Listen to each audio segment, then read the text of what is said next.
How to fix your GTA 5 crash on startup on PC. So let's get straight into the video. The first thing you want to do is simply go ahead and restart your PC, restart your computer, and try launching your GTA 5 one more time. If that doesn't work, you want to simply go ahead and check for updates on your graphic drivers, update your GPU drivers to the latest version from the official website.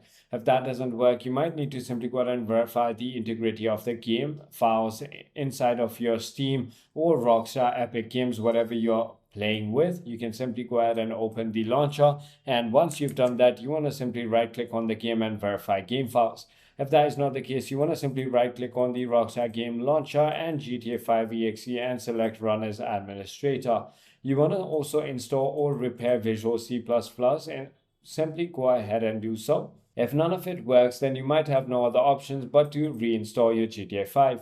I hope this video clarifies everything for you. If you have further more queries, feel free to comment down below, and I'll see you on the next one.